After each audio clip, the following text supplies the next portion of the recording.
Live from the Pathway Studios in Johnston proper. You are live from the Path.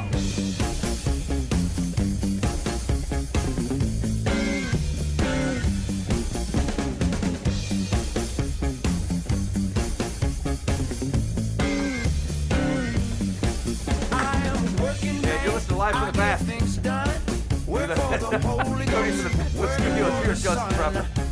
It's a manly thing to do to clap before you get your business No, it is on. not. Yeah, Sure, if you're Richard Way to Simmons. start it out, be like, hey, everybody. I'm going to clap real quick to let you know I'm here. I'm not going to use my voice. I'm going to use my hands. Here's the deal. I'm here. I don't control what makes you feel manly, but that was manly. It's like it's left over from my lifting days, you know, when I got the dust on me. Oh yeah, the lifting days. Yeah, totally. That must have been the same year you tried to invent the square hula hoop. Fail. Anywho, you're listening to Live from the Path. Thanks for joining us here on a brisk Monday night. Got a big show lined up for you. Here's what we got going on. First of all, Nate Beaird in the studio. Hey, Nate. How's it going, guys? Thanks for having me. It's going very well. I mean, I'm doing well. I can't speak for everybody else. I'm doing okay. I lift. Hey, Do you even lift, bro? Reminiscing about the old lifting days. I'm totally going to make a meme of you saying, do you even lift, bro? It said mem, incidentally, not meme.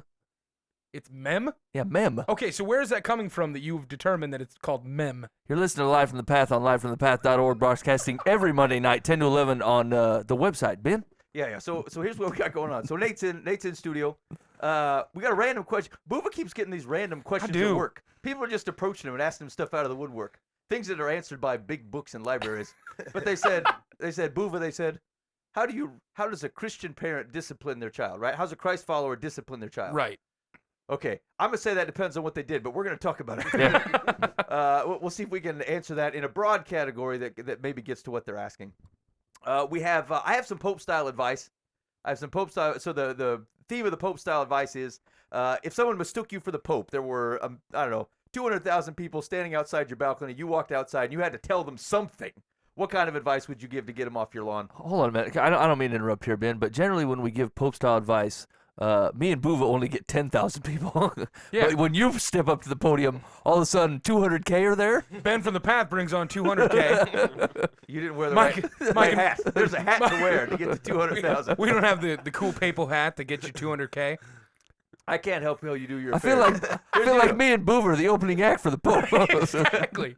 I get a And before the 16-inch Pope hat, comes on, I do a clap, I head out. Anyway, so I got some Pope-style advice to get you off my lawn, and I'll give you that here in a little bit. We got some advice on Dear Life from the Path.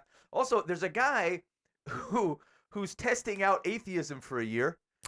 I read that. guy? Yeah, I read that story. This guy's a real wingding. So Yeah. I'll read this out to you, and we'll see if this hits you. I have my initial opinions about this man already, but you can go ahead and read through it. Pastor tries atheism, Yeah. loses job. Yeah. No doubt. Was he surprised? This picture of him looks like he might have been surprised. They should have fired him sooner. We'll talk about him. Should the benefits continue? I took the water. Also, we got some secular versus Solomon. So I will give you a bit of wisdom, and you need to tell me what is a secular bit of wisdom, or whether it is a biblical bit of wisdom. Okay? So that's secular versus Solomon. I will read those through, and then you'll have to. Basically, the point is, can you identify biblical wisdom, or do we accept some things from the world and think that God said it? So we'll walk through that on secular versus Solomon. Dan, are you ready to go? You got your stuff up and ready? Sure. Okay. Dan has a game. What? oh, buddy. Hold on. Dan has not only prepared something, but it looks decent. Okay, I'm excited for it. We're having microphone problems. Okay. You want me to go right now? Yeah, you know what? Go for it, Okay. Dan. Here's how this works. I may have stolen this from a legitimate radio station. That sounds like most of the show. Go ahead. I'm gonna give a brief synopsis of a cultural situation story going on, legitimate news story. I'll give you three options, and then you guys have to give me your. I'll say A, B, or C. You give me your what you think. I think we know how to Your standard response. premise game works. Go ahead, Dan. but then I'll give you a point. If whoever wins, I'll let you know. You know what I'm saying? Okay, so Dan gives the options, we provide it, and then he's the arbiter of who wins and who doesn't. Okay, gotcha. All right. That's fierce, Dan. Go ahead. Maybe you've seen this. This awesome dad picture. It's been all over the place. Recently, a blogger received an overwhelming response when he posted a picture on Facebook and Twitter of him combing the hair of his toddler and his daughter, or his toddler daughter, while his infant was strapped to his chest in a baby carrier.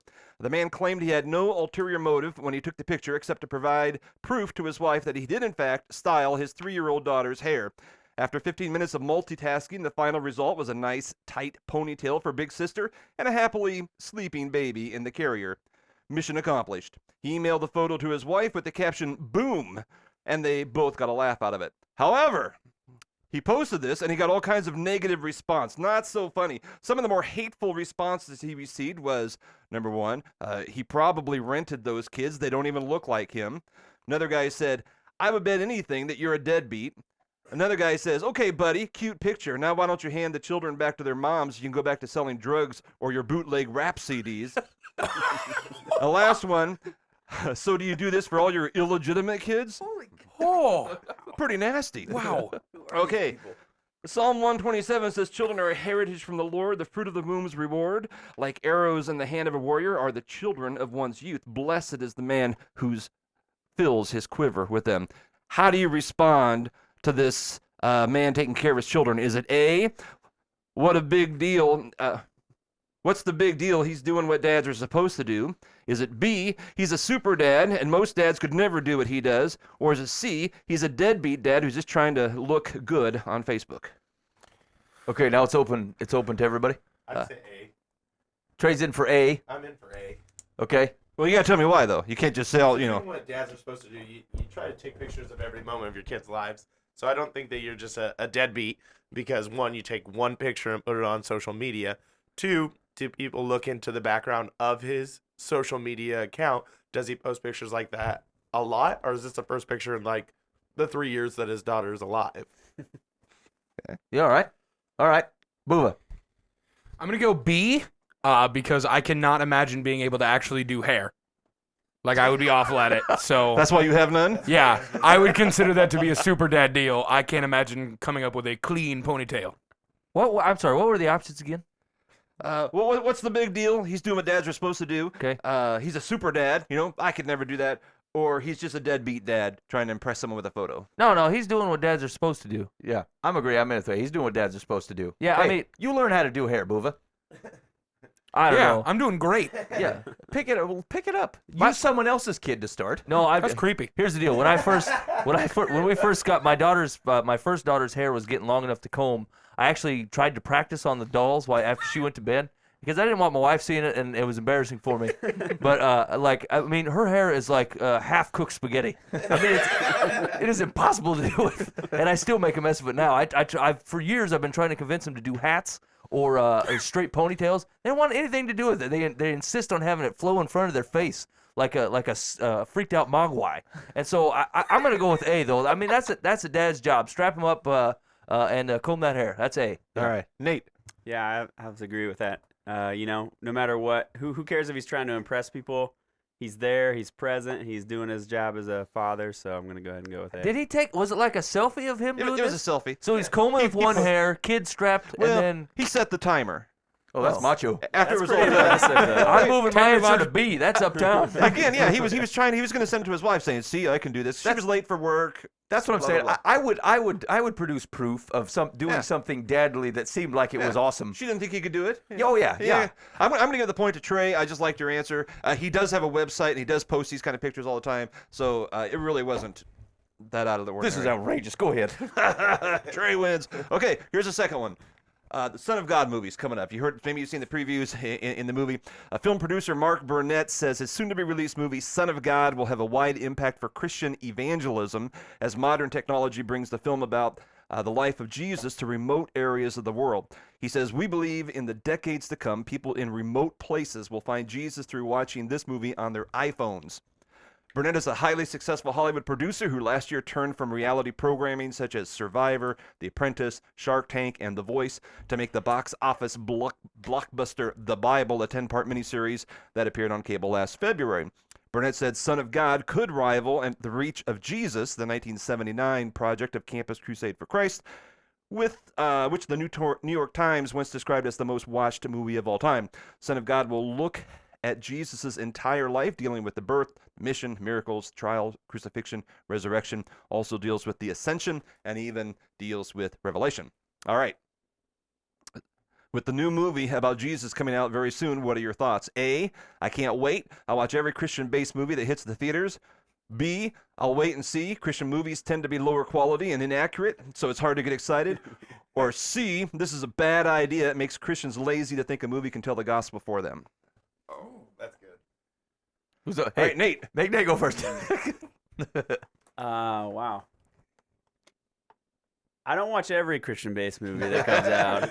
But, I went to a movie the other night, and there was, out of the 4 or 5 previews, there was 2 Christian-based, Son of God was one of them. So that was pretty cool to see. I'm going to go D. This Jesus is the advertising for chapstick. You guys ever seen the movie? You ever seen this Jesus? Like, in the, what's the other? It was a spinoff. A spinoff of the Bible? The Bible series. Thank you. I'm drawing a blank, and it's the stinking Bible. Okay. What's that book we read all the time? It's Yeah. black. We were trying to tell people. What's about that thing I holy- spanked the kids with? I think disciples wrote it. The scene, where he's being tempted in the desert, and he's dirty and he's sweaty and scrapes all over him, but yet he has perfect chapstick lips. So I'm wondering if they get any advertising dollars from chapstick. That's how the Holy Spirit rolls. All right, D was not an option. Mike. Man, I'm kind of a mix between A and C. Like, here's the deal. Like, I could say the same thing for the Passion of the Christ, but I really enjoyed the Passion of the Christ. Like, there's You enjoyed it? well, I mean, It was well done. You're sick. well, here's the deal. Is like I go to it for perspective. I know what you're saying. Do you know what I'm saying? Like I get perspective out of it. Now whether it's right or not, I just do.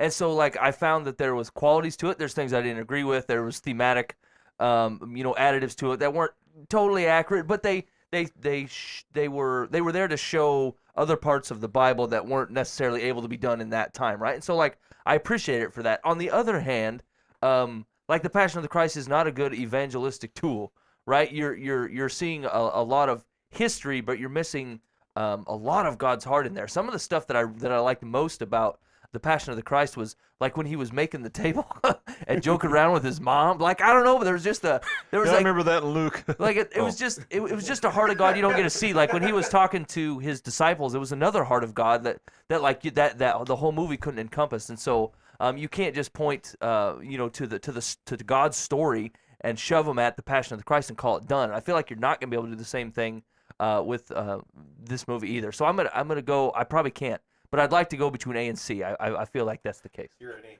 Troy, this is going to be really easy to beat. Go ahead. We haven't really set it up for you very well. I'll go with that. I don't actually watch really any Christian movies, and I never saw the Bible series. I think that certain cases they could have merit, but I'm kind of torn, unfortunately, between some of the concepts of A and some of the concepts of the B. I think that it could be a good thing, but at the same time, I think it could be pretty awful also. So unfortunately, I'm gonna win this, Dan. You just wait. yeah, I think someone else is gonna win this because I'm not swinging in a great answer here. I'm an ab. All right. What was C again? See, it's a bad idea. It makes Christians lazy to think they can a movie can tell the gospel for them. Yeah, I'd probably go with C. I feel like with Christian movies, I think people tried to evangelize with them. I got suggested to watch Fireproof. I got suggested to watch what's the one about the cops? Courageous. Oh yeah. I'm like, they're really good, hearty movies, and it's just like, oh wow, you feel good after it. I've But never it's heard like- someone say they were good and hearty, but that's Yeah, but it's just like when I got done watching it, did I go sit down and spend time in prayer? Did I go sit and read my Bible right away? No, it was my own self decision to do that. So I feel like with people, when movies come out like this, they suggest them instead of really setting up time to disciple and to build fellowship, because it's a lazy way to say, hey, here's how you can learn about God. Instead of saying, hey, meet me for coffee. Let's talk about your personal problems. Let's talk about your life. Let's work as a team. Let's be one body. Let's live in Christ together. So I feel like with Christian movies, sometimes it really pushes out the whole discipling people, and just it's a suggestion instead of following through with here's the Son of God, here's Jesus, here's grace, and here's the Bible. Gotcha. Like, so that's my. Could it though? Could it start conversations about Christ? You know, like people who are immersed in the Bible and Christianity, like, you know, we know that they're not entirely accurate, and the acting is a little bit lame sometimes, and you know. Yeah, can't anybody cast a good Judas? You know what I'm saying? Steven Spielberg was busy that weekend.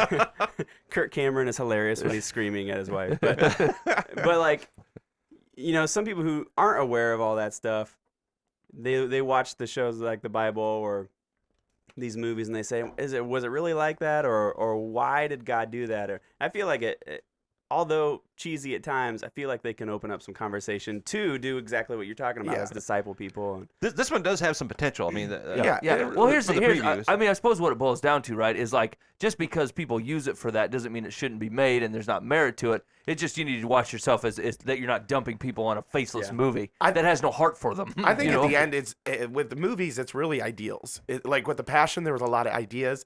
There was a lot of stuff that was mixed, and there was a lot of stuff that was left out. Right, so right. It's really your own interpretation of reading the Bible and getting what it takes and what you take from it.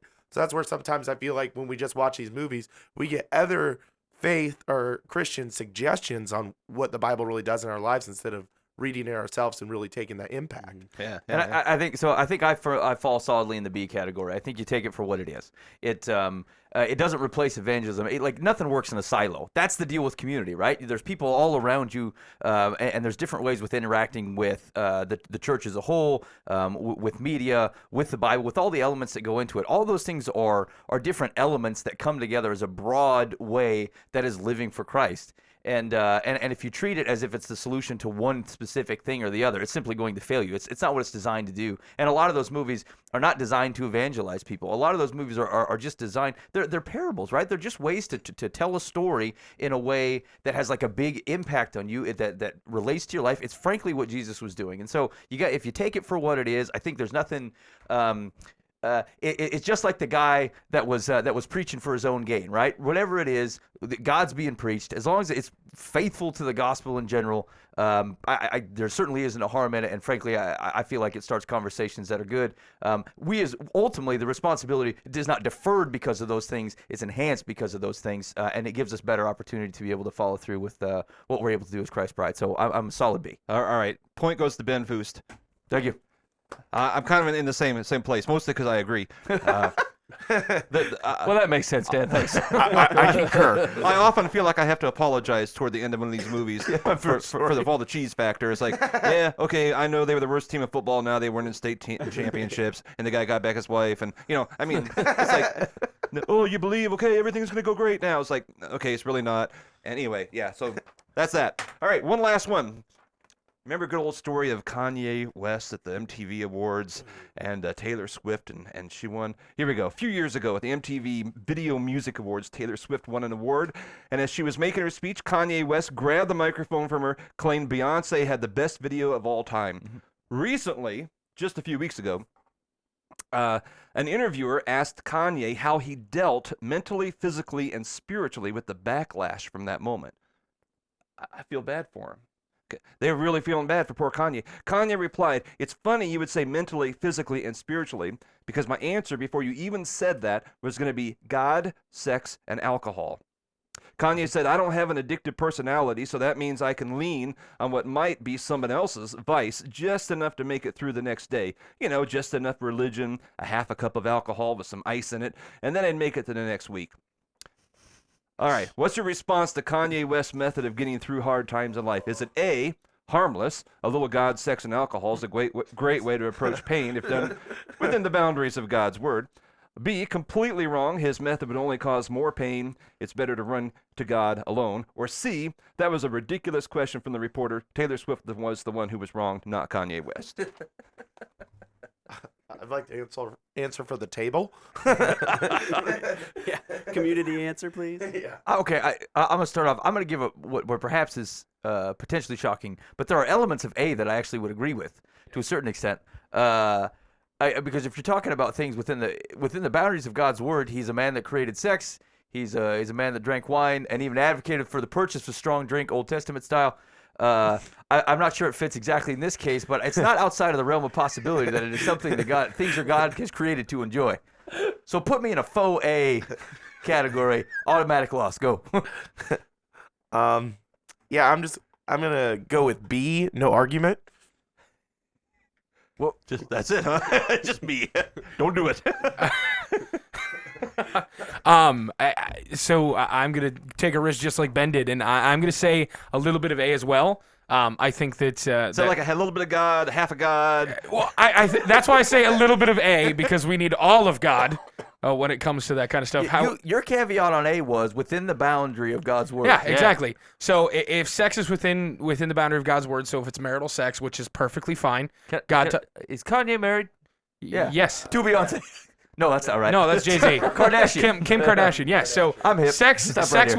within a marital relationship is absolutely fine. So sure, run to that. Awesome. God made it awesome for a reason. It's supposed to be fun for you and your spouse. But also, he wasn't married when he did this announcement. But this is now. This so was just last month. Oh, Yeah. This interview. so since this is now, yes, that's fine. A little bit of I don't know how alcohol. he dealt with that. It was a weird way for him to answer it, but a little bit of alcohol is fine as well, as long as you're within your bounds and it doesn't become anything that hinders your relationship with God and makes you look like a fool. As long as you're not getting not completely hammered drunk in any way, it's fine to have a little bit of alcohol. That's no issue whatsoever. So, 2 parts A, but the final part being you need a lot of God, not just a little bit of God. You need all of them. So, yes, A is going to be the one that I'm rooting for. Okay, Mike. Hey. Mike's in for A directly. I felt bad about the last VMAs, and I approached my wife about it. It was a rough night, woman. Nate. I'm gonna go with B. I think nothing else should take the place of God in trying to find peace with yourself and get over that stuff. I was gonna interrupt you during that and say that your last question was the best of all time. I'm gonna let you finish. Last Kanye West reference. Okay. I was slow. I was like, Wow. what? This thing Well, was that was- working. I think we were all slow on that one. That was pretty nice of you. Everyone's just like, huh? This is the one joke I've had all night. That was great. Okay, I'm like gonna that give it the 50 point. All right, Dan. I'm giving the point to the trio of Mike, Troy, and Ben because I did intentionally put that twist in there in the boundaries of God's word because I'd be all over all of that. You know. However, it's an easy. You can easily cross a line, and I could go B pretty quick. Yeah. Well, here's the thing. It's but it's like in the boundaries. That's the whole it's point. a- It's an order, and so like if the God's not first, now you got big problems, right? Like biblically, what we talked about, there's no problem with drink under God's law. There's no problem with sex under God's law. He gave it to you as a gift, right? But God has to be top of the ladder. It's just like the funnel. It's just like anything else. If you're replacing God with either of those two things, you got Yeah, problems. you got a problem. Yeah. And so like God's got to be first, but like I mean, don't you can't.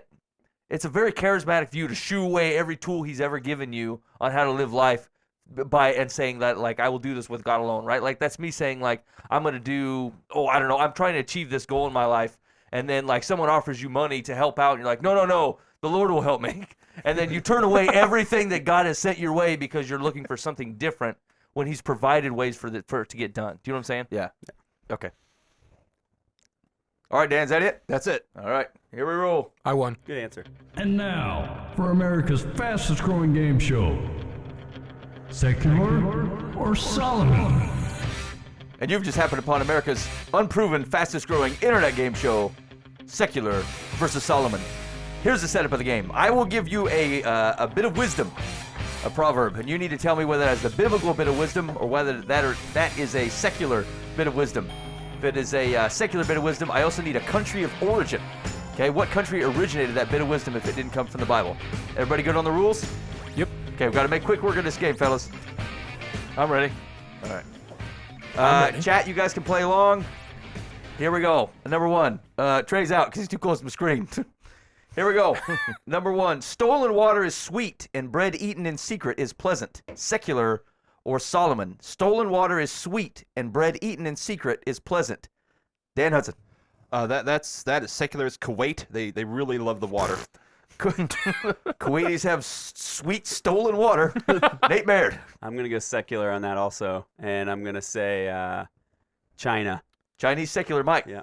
I feel like that's the tail end of Solomon's rough years. I'm going to go with Solomon, Ecclesiastes style. Ecclesiastes Tail end of Solomon. Solomon's rough years. I'm going to go secular Samoa. The Samoans. And you're right. All right, here we go. Stolen water is sweet, and bread eaten in secret is pleasant. Solomon, Proverbs 9:17. What? Yes. And shame shall fill the room. Fail, fellas. No devotions tonight, babe. I had a rough night at the VMAs. That's what I thought. Here we go. One should go invited to a friend in good fortune and uninvited in misfortune. One should go invited to a friend in good fortune and uninvited in misfortune. Secular or Solomon? Nate. Secular. And because I was doing some research on this game earlier, I'm just going to go with China again. They make a lot of good stuff in China. I love this man. Mike. That bird's sharper than I thought. You know what I'm saying? Also, that's got a lot of the tinglings of tail end Solomon. I'm going with Solomon again. Solomon. John Buva. I'm going to hop on the bandwagon on that one. Go Solomon. A cheesy move. Dan Hudson. Yep, proud of it. That is so India. I'm going secular. One should go invited to a friend in good fortune and uninvited in misfortune. Secular Sweden. Hey, man. Sweden. Hey, it's not my fault you're following the blind man. That's true. Change your ways. Here we go. The beginning of wisdom is to call things by their right names. The beginning of wisdom is to call things by their right names. Secular or Solomon? Mike. Secular. Russia. John Buva. Solomon. Solomon. Very good. Dan Hudson. That's only if that right name is God, the fear of God. But so I'm going to say secular, and man, that's Canadian. That screams Canadian. It screams Canada. Definitely. That's borderline offensive. Nate Beaird. Secular. China. Secular China. The beginning of wisdom is to call things by their right names. The right name is a very wise Nate Beaird. China. Secular. What? I knew I hated everyone. Awesome. That's a great band from China.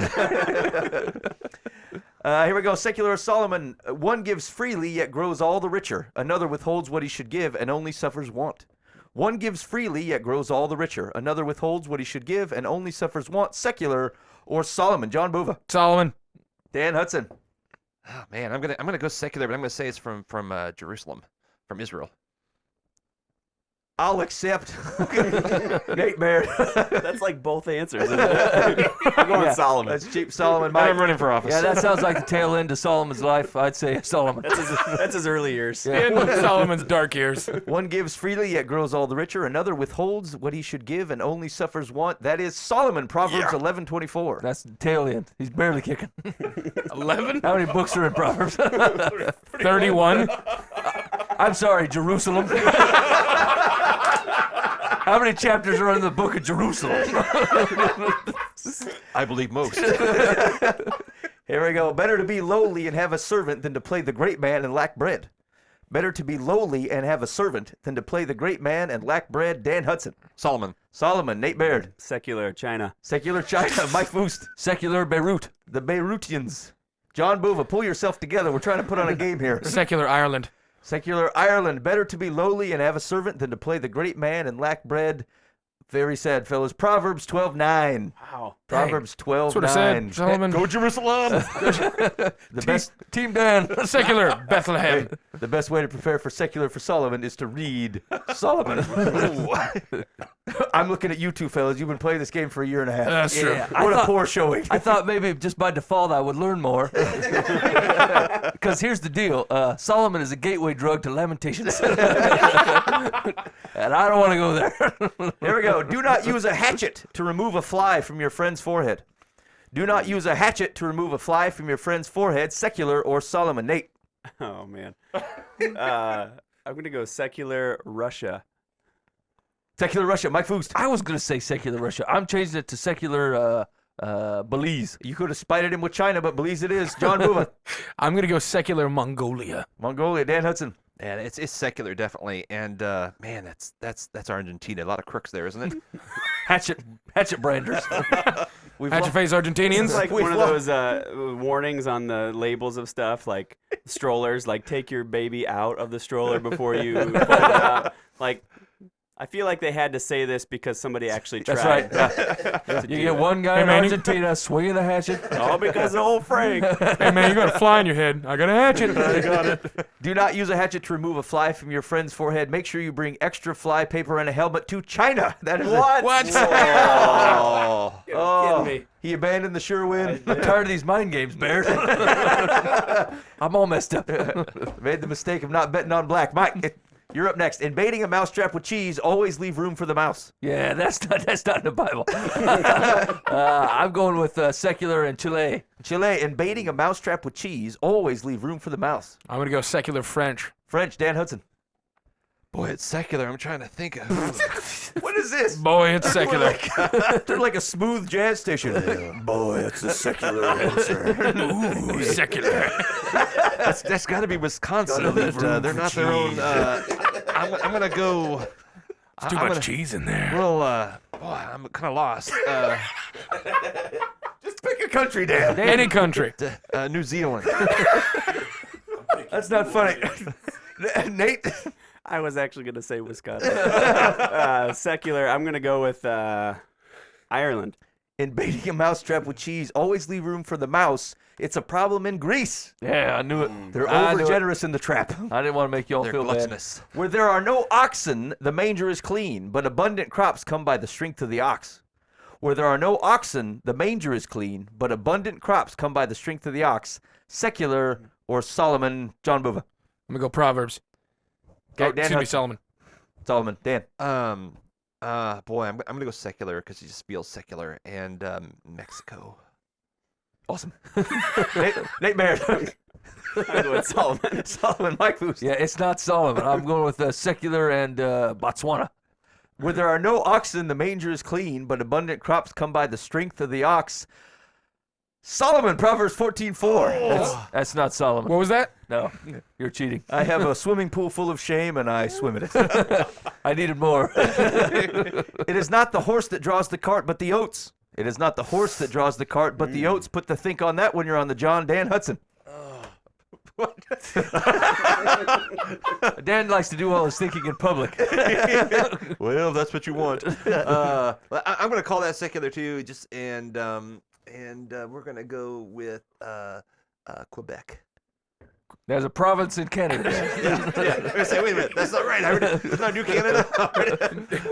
What was I thinking? What's with you against the Canadians, man? I did fail geography. I'm gonna go with Egypt. Okay. Yeah, that's definitely right next to it. It's not pretty close. It's not the horse that draws the cart, but the oats. Nate Baird. I'm going to go secular Italy. Italy. Mike Foust. Secular China. China. John Bova. Secular Greece. It's not the horse that draws the cart, but the oats. Secular Russia. Secular Russia. Right next to Greece. I had it by a fingernail. You don't like the sugar cube.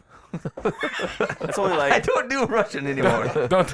that's only like an inch and a That's half. redundant. Don't Yeah. put the Really, on a map. Exactly. That's three fingers away. It's like that far away. Or sometimes a pepperoni, depending on what you're eating. Here we go. Overall disappointing night, boys. Finally, a king's wrath is a messenger of death, and a wise man will appease it. A king's wrath is a messenger of death, and a wise man will appease it. Secular or Solomon? Nate Baird. I feel like that may be Solomon. Solomon. Mike Foust. Solomon. John Bova. Solomon. Bandwagon. Dan Hudson. Solomon. Anybody with a chapter guess on Solomon? 23. Solomon 23. Proverbs 20 or Second Solomon. Proverbs 7. The non-apocryphal Proverbs 16:14. That's Yeah. what I was gonna That's say. the Solomon. All That was on the right, tip of my tongue. I was Exactly. gonna say that. whether you've done it intentionally or otherwise, have just landed in America's fastest growing, Now, non-proven for internet game America's show. fastest growing game show. Secular or Solomon? Thank you guys so much for playing along. Hey, if you want to catch other iterations of the secular versus Solomon game, go to livefromthepath.org. It's up 24, well, out of 23/7. It's kind of, we don't pay a lot for it. Yeah. 23/7, but probably during the time when you're not looking. You can go to the livefrompath.org. You can catch previous games, iterations. Also, there's some quizzes out there, fun quizzes like Things said on Christian radio to raise money. Yeah, That's always a classic. That was a good one. $1,000 to be an apostle. Yep, you can always check that out. Go to livefromthepath.org. This is the place you can sign up for the podcast and catch previous versions of the show, performances from the artists that have been on, and all that kind of stuff. Hey, before we get moving any further, I want to give a big shout out to our 2 sponsors. They help to keep Live from the Path on the air. That either makes you happy or makes you angry. Either way, give them a shout out. It's Bob Eisenhower with the Eisenhower team. Go to eisenhowerteam.com. Now may or may not be the time to buy or sell a house. Bob knows that kind of thing. So give him a call. You know, me and my wife were just looking at, I drive around and I saw a house for sale and I pulled in, and sure enough, it's Bob. Bob's selling this, he's got a house for sale over in the Berwick area. It looks all right. Did you call him up? No, it's a little out of my range. You know how it is. Yeah, that happens to me too. I had to expend the gas to get there, and I thought, I don't have the money for this. Yeah, I used to stop by the Little Debbie aisle quite a bit until they jacked them up to $1.89 per an apple pie. That's not right. I'm out. You know what I'm saying? You don't like Mike Foust, you get him above $1.50. I can't participate anymore. Yeah. So anyway, call Bob Eisenhower. Here's the deal. If you're looking to buy or sell a house, we've done real estate work with Bob. He's been on the show a couple times. He's just an awesome guy to work with. And give him a call or go to the eisenhowerteam.com. And either way, just say, hey, Bob, thanks for advertising with Life and Path, keeping us on the air. Or I really wish you wouldn't do that, but now that I have you on the phone, I'd like to buy a house. Right. That's the way they could play out that way. Also, Westfield Veterinary Hospital here in Johnston. So February is Dogs Dental Cleanliness Month. Yeah. And here's the deal. There's only so many days in February, so I'm starting in January. You know you don't be brushing the dog's teeth like you're supposed to. Ever. Yeah. I've never done that. And you're like, well, but dogs. How many times are you supposed to? I don't know, like once a month, I think. That's Once what I'm a going month? for. Yeah. No. He You're licks supposed to do it once a day. What? Here's the falsehood you've heard on the internet. If you give him a bone, he'll clean his teeth. Does that make any sense to you? When's the last time you ate something and it cleaned your teeth? You think the dogs have some kind of magic teeth that's cleaned by a bone? Did you brush your teeth this morning? Stupid. No, I had a steak. We're good. Yeah. Take the dog in and get the teeth cleaned Well, now up. something has to work though, because there's dogs. There were wild dogs, and they seem to they don't like Yeah, walk it's around because toothless. they're not taking in a bunch of processed dog food, right? They were eating wild natural stuff. Look at most of the what is it, the undeveloped countries. Their people's teeth are just fine. They're not taking a bunch of processed sugar and processed carbohydrates, and their teeth are just fine. That's true. Those guys are growing teeth. Exactly. I right. think we saw different videos growing up. A lot of them don't have teeth. Yeah, they just wanted to. You don't watch the right videos, Dan. They picked out those Just because dudes. James Dobson put it out doesn't mean it's right. Actually, they're probably hopped up with the stuff that we sent over there. That's right. Yeah, USAID, what equals tooth decay. I got my Christmas box. Thanks for the Oreos. These are great. Haven't eaten in 4 days. Now I'm on a sugar rush. Woo! So Mountain Dew. anyway, you know you not be taking care of the dog's teeth like you're supposed to. Westfield Veterinary Hospital. It's just time to get on board with that stuff. Take care of your dog's teeth. You know their breath ain't funky just because they're dogs. It's because you're not taking care of their teeth. That's right. All right. So give a hold of those guys. They can hook you up with a. First, they'll do it for you. They can get you the right stuff so you can do it at home, and they'll be straight with you. Look, here's the stuff that your dog needs. Here's the stuff that we recommend. It's like kind of like an oil change. Yeah. Is that the right way to think of it? Here's the deal. And if they try to sell you them teeth cleaning biscuits, they're probably right. I was just kind of talking out my shoe.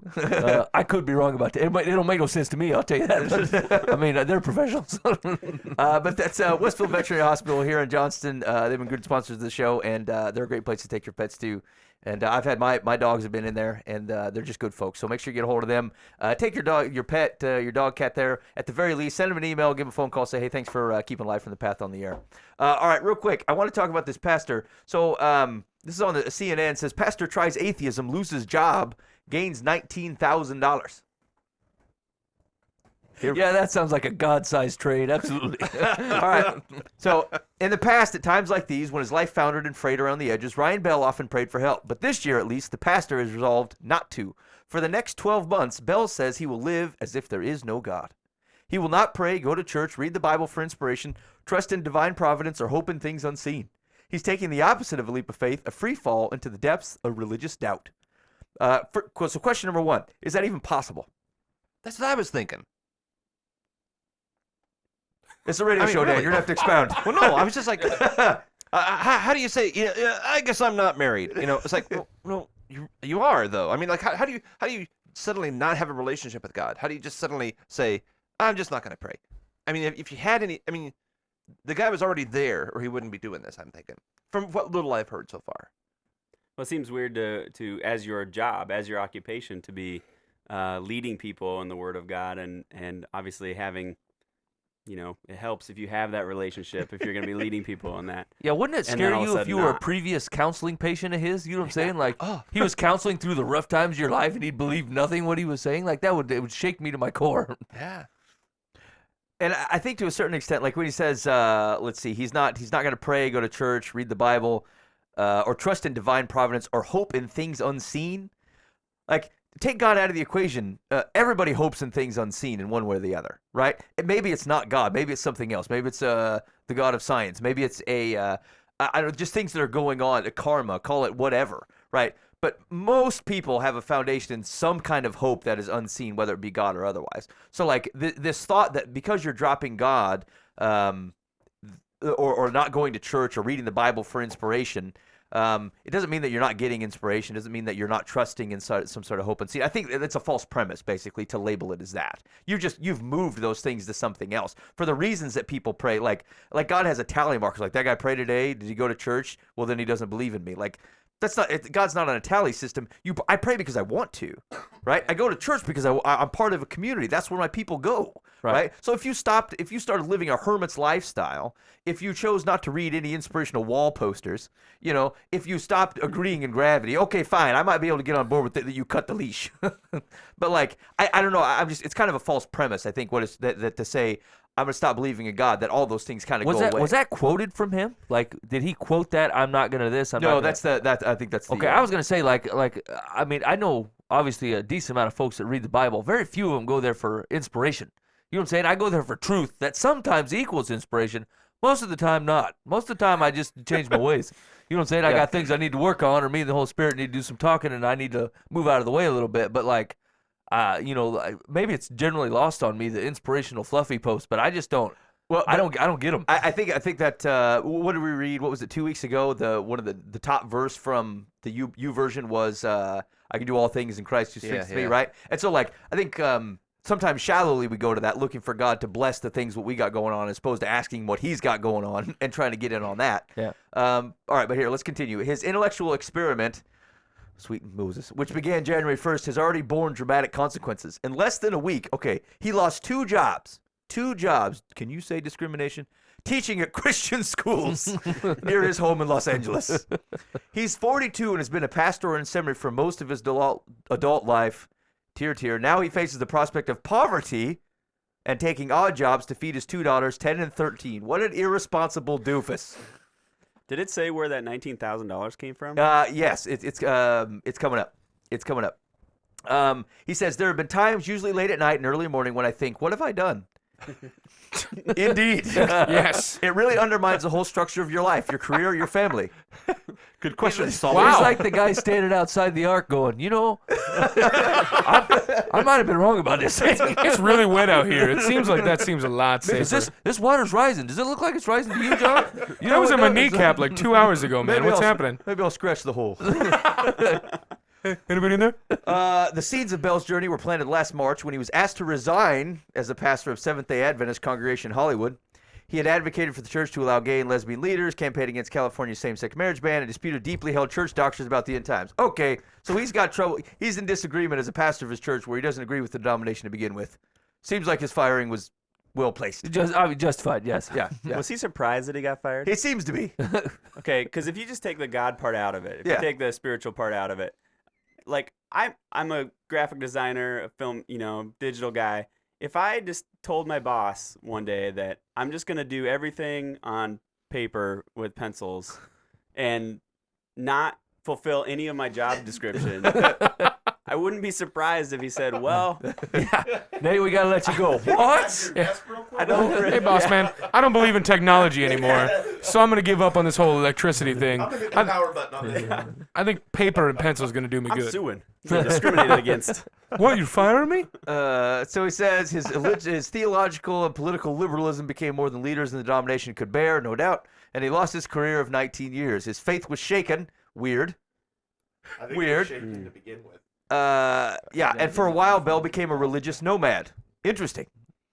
On the positive side, that's not even possible. Here's the real relationship with God. You're not a nomad anywhere, right? You might be a denominational nomad, but you always have community and you always have Jesus. So, like, I don't know, Christian nomadism doesn't seem like a viable option understanding the Bible correctly. On the positive side, losing his church job gave him the freedom to question the foundations of his religious belief without fear of troubling his congregation. I'm sure they weren't impacted Yeah. after their pastor got fired. I could finally pursue those questions that had been bouncing around my head, he said, while earning money from teaching, speaking, and consulting jobs. Then, after lunch with a friend last year, he thought, what if he tried out atheism and lived with no... That's not even agnosticism, right? He's not even saying, I'm not sure. He's like, I'm trying out the, no, it's not true. Yeah, I'm kind of bothered by his, like, I could finally ask the questions. Why didn't you ask them questions? I do it all the time, right? That's a healthy faith, right? Like, do I really believe what I think I believe? Yes, I do. You know, like God is not afraid of your questions or your seeking answers. He's not gonna be like, how dare you question me? He's like, okay, son, let's go through this. I'll straighten you out, you know. And so, like, I mean, how long has he been living on this phony raft? Yeah, you right. know? It's not like, oh, Mike Foust has doubts. Jesus, come down from there. Right. Like, You're done. the Forget it. foundation of the faith, they're not You had a shaking. good run. Yeah, almost made it, but then Mike pulled the plug at the end. We bought those horses for the end thing and everything. Yeah, let that guy from outside the ark back in too, I guess. It's like he's gone to Ecclesiastes in a handbasket. All right. So anyway, so I suppose just to kind of bring this all to a head, he ended up getting money. Atheists have rallied around him and started donating to him, and he's up 19 grand. I'm sorry, I don't want to interrupt here, but if that just doesn't show you the shallow case that the atheists are living on, they sink onto one like our horse, and no one really backed him, right? It's not like the people of Jesus are like, heck yeah, that's our guy, and then they're like, we finally got the Magic Johnson of Christians over on our side, you know? Like, I'm kind of happy to lose the guy if that's the stuff that he's teaching. You know what I'm saying? Like, I don't have a real big problem with that. And so, like, if they have to want to throw money at the guy, they're just not doing any good, right? Yeah, and all his jobs were religious based. He was a consultant with the Seventh-day Adventist Church. He was a pastor, and he taught at 2 Christian schools. Like, I don't know. Like, where is this outrage coming from? How could he not see this coming? I feel he like should not be leading people with this yeah, type I of feel like mindset. the Lord flushed him out. You know what I'm saying? Like he's like, we got to get this guy out of here. He's poisoning my people. He's filling their heads full of ridiculousness. You know, send an angel, do something. Hey, maybe you should try atheism. Hey, I think I'll try atheism. So like, and I think it was more, hey, you are an atheist leading a church. So like, and there's a he learned what it's like to be an atheist real fast, said Hemant Mehta, a prominent atheist blogger and school teacher in Illinois. This guy's getting punished for publicly saying he's going to try atheism. No, he's dealing with natural consequences of being an atheist who's trying to work in religious institutions. Yes, for basically stealing money for the last 15 years under a false premise. Yes. Absolutely. Yes. I would make no money as an atheist blogger. There's no money in that for me. I love Jesus. What are your thoughts? Where's my $20 a month? Anyway, it was interesting the thought, like, first of all, that a guy thought that any of this seems outrageous to me. And I think secondly, it's not, I think, I would agree that I think the foundation is just wrong if you think that, first of all, you can't try atheism, right? If there either is a God or there isn't. There's no, like, testing the waters. And to a certain extent, some of the things he's saying very much portrays God incorrectly, which hurts me. That hurts my heart, right? To think that a man that is this close to being to the truth of God, and he simply has mischaracterized, he sees God incorrectly. And that has cast a whole different light on Scripture and on his responsibility, and frankly, what his life can look like. And it's sad to think that you could be that close and just miss it entirely and have it just painted so wrong that you can look at it that way. Yeah, this guy's given up on the mechanics of a religion that he had, which is absolutely wrong, and it makes absolutely no sense for him to think that just by giving up on the prayer and on giving up on the reading of the Bible that he's going to turn to atheism, and then that's going to go well for a year. I would like to hear what this guy thinks is going to happen after the year, though. Like, I'd like to see him on January 1st of 2015, and then he say, well, atheism didn't work. I think I'm going to go back to believing in God again, and then switch back and try and get his job back at the church. Yeah, actually, I think you hit the nail on the head, right? You can easily give up a religion. You can't easily give up a God that was the center of your life. You just can't. Like you take all the cheesy sayings you've ever heard, God-sized hole in your heart, right? Like, it's a cheeseball thing to say, but it's the truth, right? Like, I don't know. I guess I'd have to think about it. Don't know cheeseball, C.S. Lewis. Well, I feel like I can't. I feel like I can't think of anybody that I know that truly had a relationship with God and bailed and left and decided to do something different. I just don't see. I've just never seen it. I've seen a lot of religion cause a lot of trouble. I've seen a lot of people try to work-based get themselves in a relationship, and it just never happened, and they bailed. But I've never seen an honest relationship with Christ go south, ever. And so, like, that's exactly what happened. And I think you're right. It is really sad, right? Because I used to think if I could just point them to the Bible and get them to read their Bible, they'll learn a lot about Jesus and they'll develop a relationship through that Bible. And and this guy's number like 3 on my list of dudes that read the Bible and said, I don't care. It's just not for me. And like it's really sad that you've read the truth and gone, nah, I'm not interested. Yeah. I think one of the things I thought about the most is, like, at first I was like, is he a lukewarm Christian? But I was like, no, you can't even put him in that category. And then my mind just kept taking me back to, like, Revelations. Neither are you hot or cold, but I want to vomit you out of my mouth, because he's so, like, God's disappointed, because you can't forget God. He's been there the entire time. You've taught about him. You've led other people. And it's just like, it really, that's where you need to be careful, because it talks about in the Bible false teachers and false prophets and everything like that. And this guy has pretty much came to claim with everything to now where he's coming out saying, I'm a false atheist. How much is he just doing this for his own self-gain? Well, he's terrible at it. He's only gained $19,000. I mean, Right, exactly. I'm gonna trade my faith for 19,000. Does that sound good? My grandpa went to a Seventh-day Adventist church. They did okay. You know what I'm saying? Like, I think that place pulls in some money. As a consultant, come on, you got to be clear of 50. So honestly, if you take it from the standpoint of this guy, let's say this dude has an honest faith with God and a relationship with God, how do you run away from a God? If you have an honest faith and relationship with God, you realize that God created the entire universe, is bigger than and holds the universe. I mean, I think as Isaiah talks, or Job talks about holding the Pleiades in the span of his hand, right? So he's huge, and you're trying to outrun him. Yeah, Jonah and hide. Jonah tried it. Right, exactly. It's just like, hey, I truly believe that the God that created this universe owns and holds all of it, but I'm going to run away. And he's not going to find me for a year. It's like, haha, God, I'm not going to pray to you, so you don't know where I'm at. But to your example, though, plenty of guys that you would look back and say, they believe they were just fools. I mean, Jonah is one of them. Yeah, it's true. Is he not? Yeah, but Of course, we don't really get the rest of the story after he's pouting under that deal. No. But that's different. Like, he just didn't want to do what God told him to do.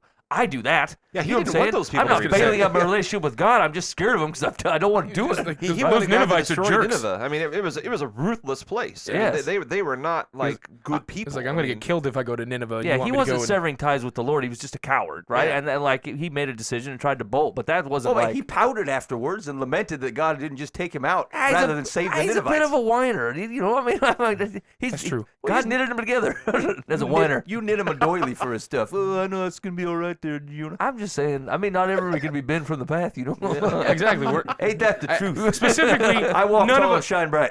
Specifically, only one person in this room is Ben from the path. So yeah, we can't all be you. All right. Anyway, I don't know. We kind of had some laughs because I think he's a little bit outrageous with his remark. Like, people that act surprised at certain things bother me. Like, the things just happen in life, and it's the overreaction that gets me. He's overreacting. Any reasonable guy could have wrote down a situation and said, "Hey, man, if I turn to be an atheist, I'll probably lose all my Jesus jobs." Yeah. that sounds right. Phrase that in a Jeopardy question. You'd get it right from your couch. So his overreaction is funny to me. His overall reaction is very. It makes me sad, and it could be that. That this was the place where he'll be rejuvenated. I hope so. And I hope that's the case. And it's sad. It's sad to think that he was leading people and not leading honestly. Like, there's dishonesty. I think everybody in a leadership position is lying to pose as if their spiritual life is everything that it should be or everything that it could be. That's not leading honestly. And frankly, I don't think people follow that. And so that he was leading dishonestly, the least he could have been was honest. Just stop doing that. You can love Jesus and not lead. Get out of there and, like, work on that and get in a safer position. But, like, it's just that's the big sad part here, and I hope that comes out for him. I hope his congregation heals from that. And but his reaction to it is funny and outrageous. As we've been talking about, I've been thinking about my faith and how faithful God has been to me and my wife. As we've been married and even before we were married, and I just think I don't follow Christ because of what the denomination I belong to believes or what my church believes, the do's and don'ts or the statements of faith. I follow Christ because of his faithfulness in my life and the things that he's brought me through. So it makes me think that this has been going on way before, and we touched on that a little bit, but way before he made that decision, to bail. But after all I've been through with God, I just don't think I could do it. Yeah. That's what I'm You saying. know what I mean? Yeah, I can't imagine myself being able to make the conscious decision of, at one point in time I believed in this God that completely encompasses my heart and completely encompasses my life, and I'm just going to give up on him. I mean, I've been at spots where I'm like, Lord, help me with my unbelief. I've been there. Right. Like I've been there. Like whatever the situation is, I'm struggling with seeing you clearly here, and I'm asking for your help to help me to see that clearly. Like definitely that. But I don't think I've never been to a point where I'm like, I'm gonna try to run from this deal. Like it just feels foolish. Right. I think what this guy has done is he's a victim of Hebrews. Is it 4? We're talking about drifting. He drifted for so long, and finally he looked up and he was so far away from his starting point and from his relationship with God that he finally decided, let's do this atheism thing. Yeah. And it wasn't foreign to him. In the beginning, no doubt, it started strong, and he just drifted. Yeah, I guess Maybe it's 2. I guess that does support the thought that as he's even giving an example of that it could be a choice. You know what I'm saying? Like, Yeah. it's true or it isn't, right? Mhm. If Jesus didn't live, if the Bible wasn't true, I'm a fool and I'll bail because I don't want to be a fool if it's not true. But like either it's true or it's not. It's not like, well, this could be true and this could also be true, even though they don't fit together at all. Like that's just not the case. Truth is what it is. And he's kind of by the I'll try atheism giving an option as if both could be true. And I just don't get that. That just doesn't make any sense. He's given the option as if there are things that are not consistent could exist in a world together, and they just don't. And so, yeah, I don't know, man. That's rough. Yeah, it is rough. Okay. All right. So here's the deal. We got a lot more stuff to get to. We're going to talk about raising or discipline, following Christ and disciplining your kids. We got that coming up. And we got some advice on Deerfoot Life from the Path. I didn't get to my Pope-style advice. That might have to wait. I might have to hit that next week. Okay. Do we have something else? No, not That's for it. today. I think Akers is coming in next week, though. Chris Akers in next week. Yeah. Yeah. Hey, so thanks for listening to Live from the Path. Big thank you to our sponsors, Westfield Veterinary Hospital and the Eisenhower team. Check them out. Hit the website, sign up for the podcast. Thank you so much for listening. If you're on the podcast, we got another little bit of the show to go. Thanks for listening. Have a wonderful week.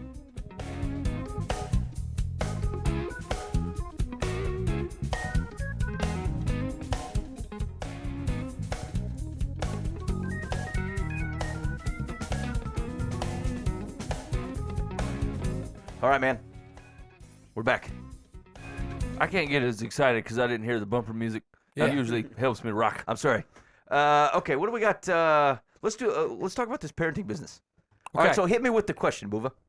So today at work, I was approached by a coworker of mine once again in a random kind of out of the woodwork question that I actually really enjoy getting. Hey, wait, quick time out. Where does that come from? The out of the woodwork. What is that a reference to? Termites. Termites. Really? China. Secular China. Chinese termites. They can't be dealt with. Dude, They come out of the woodwork coming out go of the crazy. woodwork. aren't termites nefarious and work behind the scenes and don't just show up like out? Yeah, until they've consumed everything. Then they come out of the woodwork. And then you realize everything that's happened. Shoot, little- man. Yeah. There's little to no truth to this, Ben. Right. Mind blown. Go ahead. Cool. Keep rocking, Buva. So out of the woodwork, like termites do, from China, I was approached today with a question of how does a Christ follower discipline their child? And this was premised more along the lines of someone talking about physical discipline, and is that okay in a godly mind? And in what parameters is that okay? And I was a little taken aback by the question because I didn't really have a specific answer at first, and I had to ask this person for some time, just a minute or two to really think and collect my thoughts, so I didn't misrepresent the heart of God on that. But I wanted to know what you guys' thoughts, as godly men that we call ourselves. What are your thoughts on how you should discipline as a child as a Christ follower? You want to take first swing, Dan?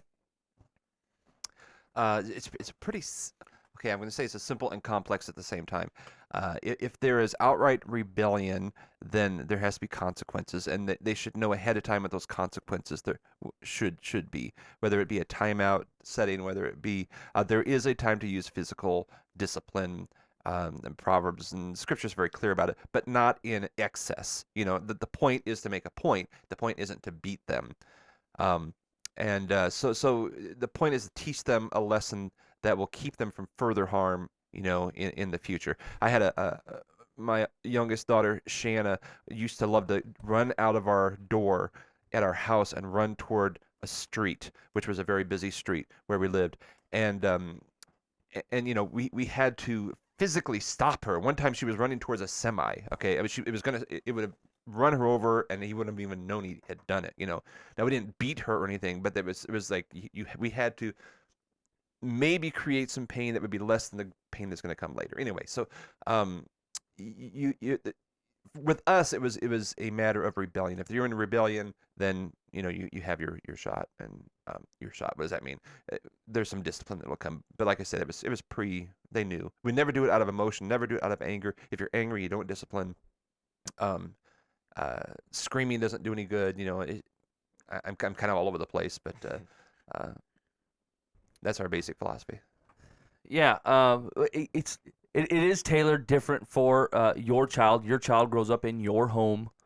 There's different children in the same home will be different. Yeah, and there's the ceiling applies to everybody the same, right? Yeah. Like the Bible sets out the ceiling. You're disciplining out of love because you love them. You discipline like the Father disciplines us, right? Like he disciplines to teach. If he didn't love you, he wouldn't discipline. Your family works the exact same way. I have two girls. One is 6 and one is 3. One of them needs does need a spanking on occasion. She's just bullheaded, and it's to her. She's not as safe. You know what I'm saying? Like she puts herself in situations where she's not safe. You've got to break her will, but not her spirit. That's right. I love her, and I don't want to see her get hurt. And there's sometimes when like this drives me nuts when people count to 3. It drives me absolutely nuts because my kids will be running after a ball that's going into the highway. You don't have 3 seconds. You have turn around now, and you need to do it right now. Right. And so maybe there's times like in non-important situations when like if my kids say, "Hey, Dad, I'm gonna get a lemonade," and I say, "No, I think we're gonna wait on that," and they start to get the lemonade anyway. I say, "I said no lemonade. Now we're done. Now we're going somewhere else." Some people see that a little harsh, right? But like, there's gonna come the time, and there has come the time when they're gonna hurt themselves. And when I needed it to stop right now, it had to stop right now, right? And it's not harsh. It's not abusive. It's not yelling. I think like I said, they're 6 and 3. They've each gotten 2 spankings their whole life, right? Yeah. They're selective. I've given them, especially before this, the physical punishment. I said, if you do this one more time, just realize that you're going to have a spanking, and it's going to be because you did that. Do you understand? It should be rare but memorable. Yep. And they say yes, and I say okay, and like I'm holding back way harder than they are. They're willing to accept the spanking to do it, right? And I'm like, I don't want to spank you. Please don't do this, please. But then I said I'm going to do it, and I'm going to do it, right? Uh-huh. But like, I don't have to do it very often. And if I find very much if you talk to your kids in an open and honest manner, you have to keep respect in your house, and not like disciplinarian respect, but it's the same relationship that we have with God, right? We're like, we love Him because He loved us, right? And your kids, that's how your kids will work. Yeah. If you show your kids love, they will want to reciprocate and keep that love and make you proud and show you that they're part of the family, and they will listen because they know that they're loved already. And so like there'll be a time when you rebel, just like when we rebel against God, and God has to rein us back in. It's the same as you for a father or a mother, but like it's very important that especially in their younger years, and that you're going until they're 18 before you let them go, 16, 17, whatever, you start to let them go. But like I hold those reins pretty tight. First 5 years, I just hold them tight, not in a mean and aggressive way. You're building a foundation. Yeah, but like there's going to be time when they can reason on their own, and they can see a highway, and they can see a stranger, and they can know the difference. But like, don't give them too much leash before they get it. Don't try to be that super fun parent that lets them, stay up till midnight and eat all the popcorn they want.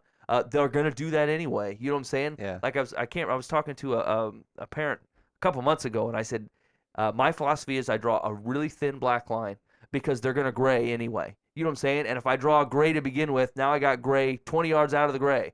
I want a thin black line, and then when we deviate, or we decide to deviate as a family, we all go out for popcorn, or we all stay up till midnight. That's different. But like, thin black line, hold it tight. It's going to gray as they get older, and you can allow the gray, but like, love them enough to teach them the ways of the Lord. And actually, the final thing I was going to say on that is Dan made a really good point that stuck with me on Sunday, when he said, when your kids are in a situation, especially when they're older, when they've done something, you don't want them to think, man, I hope mom and dad don't find out. I wonder how that's going to go down, right? You want their first thought to be, I have issues with God. I have issues with my father that we need to straighten out. Mom and dad are important, but secondary, right? And like if you train your kids and you raise them up correctly, and they will mostly pick up on this by example.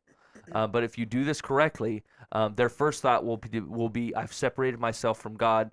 I need to get that straightened up, and then I need to take I'll weigh this punishment of whatever it is later. Yeah. So a lot of that boils down to communication and that loving relationship. So how do they know? What happens too often is they don't know what they're going to do is wrong. So then you get angry, and that's probably what the person who talked to you, Troy, was concerned about. Is I have this unknown rule: you can't drink the chocolate milk or something. But I never told the kids that, and I see them drinking chocolate milk, so all of a sudden they get angry and start throwing stuff at them, whatever, and yelling at them. That's totally inappropriate. You know? If you've had the relationship and you've had the conversation, they're going into it with their eyes wide open. They know what the consequences are. It used to drive my kids crazy. I only spanked them probably twice, either one of them ever. But it's great now that they're older. They can tell the stories. We'd go back, and it was like we'd have the conversation. Now you know what you did, right? And I was just really calm, really slow. It just killed them. They just wanted me to spank them. It was just like, now you know what you did, right? You know why I have to do this, right? You realize I'm going to spank you. I'm going to say spanking really slow as I do, like spank. Here it comes. and I didn't use the flesh. I didn't use a hand. We used a wooden spoon when it got beyond, whatever it was. But we only, once or twice ever. And then it was like, okay, I don't. Then you just say, hey, here's the deal. I got the spoon with me. Yeah, we I kept keep one in the the car. spoon. Yeah. I made a case for And it. it was like, I don't want the spoon. You can choose. If you want that chocolate milk, that's great. But just know that there's consequences. And usually they wanted the spoon to not get the spoon more than they wanted the whatever. That's right. I think that's the bottom line is you discipline defiance. And we also explained to them. They understood this isn't just my little daddy rule. It was like, we're doing this for your future. We're doing this because this is a principle of we want to point you toward God, we want to point you toward morality and so forth. That was the deal. I mean, if I didn't have a reason for something, I didn't, just. That's right. You don't, but you're disciplining defiance. You're not disciplining mistakes. You have got to give those kids some room to make some mistakes for everything. Yeah. Oh yeah. Yeah. On the communication piece, I've actually had to apologize to my kids, like within the last 2 weeks, because I realized that I had allowed them a lot of leeway on how they were speaking to their mom. And some of that had been modeled poorly. And so my kids, like, they just said something just to hit, like, over the line sassy to their mom, and I thought that can't continue. And the first thing I thought was, you've permitted this. This is your fault. And so I sat them both down and I said, look, I owe you an apology. I have allowed you to speak in ways to your mom that I should not have. It was disrespectful to her. And I apologize to you because I owed you better than that, than to allow you to do that, to make you seem like that was okay. And so I had to apologize to them, and I said, look, and one of the big things I'm apologizing for is that I feel like we're probably in for a rough couple weeks because I've allowed some things, and it's given you some leeway that I think it's going to be hard for you to break. And it really does break my heart that I've put you through that, because you're going to run through a week, like 2 to 3 weeks of like continuing to do this, in which I'm going to have to, there's going to be consequences to those things. And it should not have gotten to that point. And it actually did. It broke my heart because that was my fault. I did that. I failed to set appropriate boundaries for them. I failed my wife and I failed them. But like, instead of, it wasn't that at that point, it would have been totally wrong to start yelling at my kids. It's not their fault. It's my fault. I did that. I didn't set the boundaries. And now that we've talked about it, now it's theirs. Now it's in their court. Now I can walk them through that, and I can try to repair some of the things that I didn't guard well.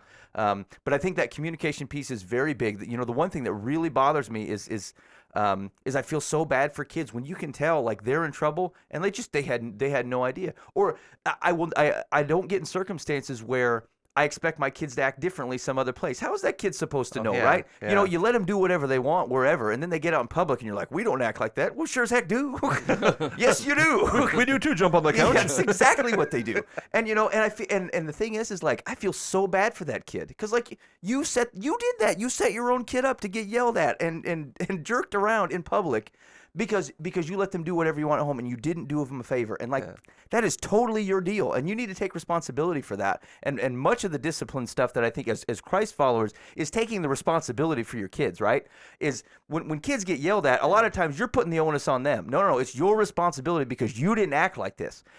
Yes, there are elements of that are accurate, but like way more of that sits in your hand. Way more of that sits in your hand. Every time my kid acts, like, it's not always a reflection of you. Kids are still their own people. They're still outside influences. That I get that, right? And there are people that can be awesome parents, and their kids are just jack wild. It happens. But the truth is that a lot of times, like, you simply, you move the responsibility from you to them. You looked at them and said, "Why are you acting this way?" Well, I got some thoughts on the matter. I allowed you to act this way. And then I expected you to act like an adult when I changed my mind and just flip a switch. It's just not cool, and it's irresponsible. And I think a lot of the discipline problems, like when we try to apply God's word to a disciplinary thing, or even our relationship with Christ on how you raise your kids, a lot of it is the issues that we run into. It's a responsibility shift. You want to point the finger and get upset at a kid. You move part of your responsibility onto your kid, then you got pissed about it. And that's where a lot of that stuff goes awry, is because you didn't take the appropriate responsibility for your kid to begin with. All right. It seems like from the answer that I gave, I may have been lacking a few things that we've talked about, but it seems like the same deal. I basically just talked about the fact that, when it comes to discipline, it doesn't need to be from a point of emotion. It needs to be from a point of there is a consequence for the defiance that you're dealing with. And I think that's where, from a societal viewpoint, I think that's where their society is drawing a gray line between the concept of abusing your kids and disciplining your kids. And I think that it's not as gray as they make it seem, because I think the one point is from, hey, I'm going to hit you and or discipline you from an anger portion of me. You've done something to defy me, and therefore I'm going to be vengeful and hit you in some way, shape, or form, rather than a godly discipline being, hey, we've talked about this being a consequence of the defiance and the action that you've just taken. This is going to hurt me more than it's going to hurt you, whatever you want to say. But this is not from a point of anger. This is a point from love, because I want you to learn from this and know that there are consequences, whether good or bad, for the mistakes, or the defiance that you do and the actions that you take. But overall, it ended up to be a good conversation that led into a little bit more. But I just wanted to see from you guys' vantage points on what it seemed like from a Christ follower's viewpoint on what discipline should be with your children. So I appreciate all those answers. Yeah. I think, and one thing I was thinking, kind of to on broadly, is you really got to look at what you're modeling, like what kind of behavior you're modeling. Like I said, I've apologized to my kids quite a bit, actually. I just hate, like, if I handle something wrong, I feel like if I expect them when we pray at night, like, they know when I'm falling short as a father. They just do. They may not know like all the details, but like they know. Like if I've done something not held at my end of the bargain, I say, look, I owe you guys an apology. I'm sorry. I'm working to do better. Because that's the model of repentance that I show to God. It's what I'd like to model to them. If I owe them that, I will. And so I think a lot of it's what you model. Even in their Christian life, you can't expect to do the Sunday show, right? And then expect them to walk away with a healthy relationship with God and like say, well, I don't know where it went wrong. Well, like you didn't. You weren't an example to them. That's where it went wrong. That was part of the responsibility, was to pass that on to them. However firm you felt you were, like if you didn't model it, I don't know, what do you expect your kids to do? That's the 95% of the time. Is that? No, that's true. The 5%. There's 5% eating donuts and listening to the worship service, and the rest of your life, where you didn't bring any type of game at all. That's a problem. You thought your modeling was you soaked up the game. Right. You soaked up what someone else said, and there's edifying things. There's building people up. I get that, but like, what did you model it at home? That's for your the thing, kids? right? Like, I don't care whether they know Jonah or not, right? Do they know how to repent? Do they know how to pray? Do they know how to talk to their father, right? I do care if they know Jonah, but like, they get that from Sunday school. Like, they're gonna get it 50 times before they get to 4th grade, right? There's only so many G-rated Bible stories, and so like Jonah's gonna be in there, right? Like, we work on prayer and repentance and calling what your sin is and looking at your life and we just started this tonight doing the fruits of the Spirit, building up to Valentine's Day. Like, we're gonna do one a night and go through it and talk about what it is and what it means to get closer to God and like what the fruits of the Spirit are and why or whatever. And like I had a really good conversation with my 6-year-old about it. It was I had no idea like what I said. What do you think love is? We started with the first one, and it was just it was a very eye-opening conversation, right? But like, that's the stuff I'm after. That's the stuff that I want to teach. That's the stuff I want her to grow in, I think one of the things I want to chime in is with the disciplining is just the education. It was such a difference as changing from a worldly dad to a godly man and raising a child. It was one of the things I was doing is when I was punishing Brandon or spanking him and sending him off to his room, I sent him away in anger. And then when I looked at it and started going about it and started calming down and then punishing and then educating and going over why you're being punished and what we can do differently and why this is what God tells us to do and educating him on God and what God wants us to do as his people. I think that's where it was such a big turnaround to where it stopped being physical punishment. It started being more of a, let's take a time to go sit in your room and then come back and let's talk. And I think that's one of the great things is my difference now is my son's walking on the road and I say, Brandon, he stops and turns around and looks at me instead of counting 1, 2, and there's a car. Yeah. And I think that's by far one of my biggest pet peeves, even at the park. Yeah. It's like when I say your name, it's law. Like turn around. It's time. And listen, it's good for the kid. Like I know what you think it sounds like, but it's best for your child that they come when you ask them that when you call their name that they come looking. Like it's best for your kid. I mean, when they get to be 10, you could stop expecting that to happen, but like until they can start telling the difference between worldly dangers, they turn around when you say their name. It's best for them. It's not authoritarian. It's just in their own best interest. Isn't that the basic principle of any position in authority? I mean, you set expectations so that you can set people up for success. That's right. If they don't know what's expected of them, they can't succeed. Thus, the spanking, right? Yeah. So if you aren't setting that expectation to help them succeed, and then also backing it up with how you're living and how you treat your wife and how you do those things around the house, then it's on you. Yeah. It's on you. Man, I don't know how many times I've had to go to my 3-year-old and apologize. Yeah. Like, hey, I tell you what, I did this wrong. there's Like, something Dad very messes edifying up. about that, isn't it? Like, Yeah, I mean, it's apologizing to your And kids. And as a result, he'll learn how to apologize to other people. It I was love one of the that. hardest things, just breaking down, looking at this 3-year-old who has no idea what I'm talking about. Yeah. Just being like, I was a worldly man, and I'm sorry. Like, Yeah. man, Mhm. I'm sorry. Then he puts his hand on you and says, let's get some ice cream. He's like, Okay. we got this. Dude. Stay up till midnight, eat some popcorn. Okay, that's too far though. I love Jesus, but you're still going to I bed. said 9 o'clock, young man. yeah. Don't push it, kid. Yeah, don't push it. You got time for one dear life from the path? What do you got over there? Yeah, I got one. Hang Okay. on. I wasn't totally prepared for it. The kids and whatnot, you know what I'm saying? Dear life from the path. I am a high school senior. At the beginning of the school year, I agreed to drive my best friend to school in the mornings, and for a while, it was nice. Last month, she started to refuse to talk while I was driving. If I tried talking to her, she wouldn't respond. She recently told her boyfriend, who she texts constantly while riding with me, that she didn't like my driving. I found out because of a post he made on Facebook. Man, this is terribly juvenile. When I asked her about it, she said that the morning I slammed on the brakes and it scared her. This has made me tense and stressed out in the mornings, and I want to stop driving her. My grandma says I should stick it out instead of causing friction. My mom thinks I should stop driving her, but only if she can find another ride. I tried to explain this to her, but she won't listen. I'm still stuck with her. This has ruined our relationship. I feel like she hates me, but I don't know what to do about any of it. Help. Life from the path, help me. Hey, I tell you what I do. I'm not picking that dude up no more. That's right. We're done. How dare you sassafras me on the Facebook with your boyfriend? We're done. I'll drive my own car. I do the exact opposite. I'd pick that person up, and then I would just drive like a maniac all around town. Run not over let her- bushes. Lock the doors. I'll give you a reason to be Donuts. scared. Yeah. Hey, 190 miles an hour down the freeway. How do you like that? At least I know who not to pick me up from the airport, eh, Bear? This may or may not Yeah. be spiritual Your, advice. your plane comes in at 11, eh? Oh, yeah, I'll be there. We can make it. No problem. Yeah, we'd be done, right? Like, here's only because, and it's not for any other reason, but I can't stand passive aggressive behavior, right? You don't like my driving, you Yeah. say so. You know what I'm saying? If you don't drive your own car, take a bus. There's buses. You know what I'm saying? Hold on. Just make sure I follow this correct. So junior high, right? No, high school. Oh, high school. High school Yeah. senior. Yeah. This is the mom?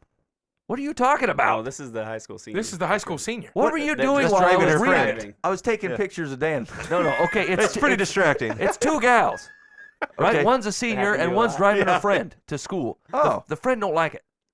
She's Oh, tell yeah, her yeah. And they boyfriend. talked about So it find to a her new boyfriend. ride. But Why- she won't say that she doesn't like Why it. can't She's the just- boyfriend pick her up? Yeah, they didn't include that in the story. He's busy texting her. It's the He one can't who's drive and driving text. that says, "Hey, look, she won't talk to me. She hates my driving, but she won't tell me, and it's ruining our friendship." Why don't you just say, "Hey, do you hate my driving?" Yeah, she says, yeah, she slams on the brakes and she don't like it. I would just tell her that God gave her 2 legs and she can walk. Yeah. Like, that's what I'd tell her. Yeah, What me if she lost a leg though? That'd be embarrassing. Yeah, You can, I'm just you throwing can it out hobble there. with one leg. I retract that previous Hopefully, statement. best friends in high school know how many extremities the other one has. God gave you 2 legs. Oh shoot. Oh, Cindy, Never I am mind. so Yeah. sorry. I'll be there at 7:30, I I'll guess. be there at 7:30. I forgot about the accident. My bad. Step So- click, step click, step click. Just throwing it out there. You can step click your way to school. Yeah. So I drove a 15-passenger van in high school, and a lot of people asked me for rides, but because I knew how bad my driving was, I decided not to. But in the situation of whatever, in the situation, I think that you should just tell the lady, just hey, if you don't like my driving, don't drive with me anymore. What do you think she's gonna say? Oh no, it's fine. Then what? Then shut up about it. Then call her a liar. Yeah, if That's a you're lie. okay with saying, "Oh, hey, it's fine. I don't mind the way you slam on the brakes in the morning," don't go talk to your boyfriend about it. I never said that.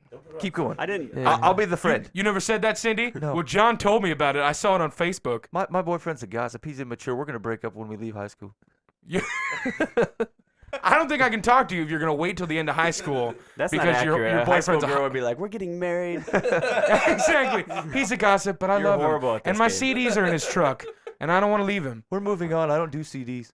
I didn't hear it I have an in this iPhone. letter, but has she like tried to talk at all about this with her friend? I don't think it. Yeah, I she think says she that's what she refuses. should do. She says she refuses to talk. I asked her about it. She said that one morning I slammed on the brakes and it scared her. Oh. That's as far as this conversation went. Yeah, that's a. Well, okay, now That's wait a real minute. reason to be Is- just is definitely that afraid to true? drive with Is that somebody. true though? Could it all be tied to just a single incident where she slammed on the brakes, it scared her, it's the same time she texted the boyfriend, and the driver's way overreacting? I mean, I think that's possible. Anything's possible with this drama situation we have. Or it was the 9 mailboxes she drove through. Who knows? Yeah. I think maybe she should find some sort of excuse to not be able to take her to school for a few mornings and. Now, what is this passive-aggressive behavior, Beaird? Say, listen, I'm not going to put up with your passive-aggressive behavior. I'm just not going to pick you up anymore. This way, you make her think about it. Okay, let me throw this out there. It's her own medicine. What's the downside? A taste of her own Benadryl. Yeah. What's the downside of just letting it go? Let it go. But you're right, and no one will know it. I think what she should It do. happens. I'd say you let it go. I think what she should do is go on Facebook, put a post out there that this friend needs a ride to school, and see how many people will offer. And they found her a ride. I mean, personally, if it was me as the driver, I could really give a rip. I mean, if she's getting a free ride, she can either. I mean, it's not going to make me more tense. I might be a little more like you. I'd probably like be a little extra Maybe close push it to a the little bit more. cars and maybe a little close to the curb. Leave a bunch of garbage in your car. Yeah, Stop at the whoops. Casey's 8 times. But it's like if she wants a ride, either like it or find They're, somewhere you else. know, they're I gonna mean, forget about it. Fellas, in that's a month. extremely ungenerous. Like, you have 15 dirty burritos on your passenger seat, and you go pick a guy up, and you say, "That's what you get. You want to ride with me?" I think this is how it goes. That's how I roll. New Craigslist ad looking for a safe driver that drives with 10 and 2, doesn't pump brakes, driving to Hoover or blank and blank high school. Nah, you let it go. You just give it up. There's no reason to be part of this charade. Let it go. She's got a gossip of a boyfriend. She told him too much, and she's passive aggressive. You can't solve the world's problems. Just let it go. You say, just keep I picking just her up. let it. What is it harming you? Makes let me it go. tense. Yeah, no, it doesn't. Yeah, I just Makes said it Mike did. angry. It doesn't make her tense. It causes me to drive No. erratically. No, she needs something to be upset about, so she's claiming it makes her tense. It gives me gas through first period. My study hall hates me. What am I gonna do? There's the cute boy that sits right behind me. Oh, Curtis, it wasn't me. Dang it. It was all because Cindy's so nervous about my driving. I get so tense in the morning. No, you let it go. Okay. What's the secular advice? Secular's advice says your former best friend may have stopped talking to you on the way to school because she was too busy texting her boyfriend. She is ignoring the fact that you have been doing her a favor of transporting her and is using you as a private taxi Secular's service. a little catty. Yeah, a little kitty. He's texting the boyfriend. Guy has been doing it, texting. If she was frightened because you brake suddenly, the person she should have said it to was you. So stop explaining to her and tell her that if she wants to continue getting a free ride, she had better adjust her attitude or make other arrangements for transportation. You're listening live from the path. Thank you for hanging out here on the podcast so much. Make sure you give a big shout out to our sponsors, Westfield Veterinary Hospital. And the Eisenhower team, specifically Bob. The other guys are cool too. Yeah. But we deal with Bob. Yeah. We're not allowed to talk to anybody else there. Let's see. Chris Haker's going to be in the studio next week. That should be a fun show. I got some Pope-style advice that actually might even benefit from Stu in a week. It's a big one on the pot. And we'll hook up with you next week. Thanks for listening. Have a good week.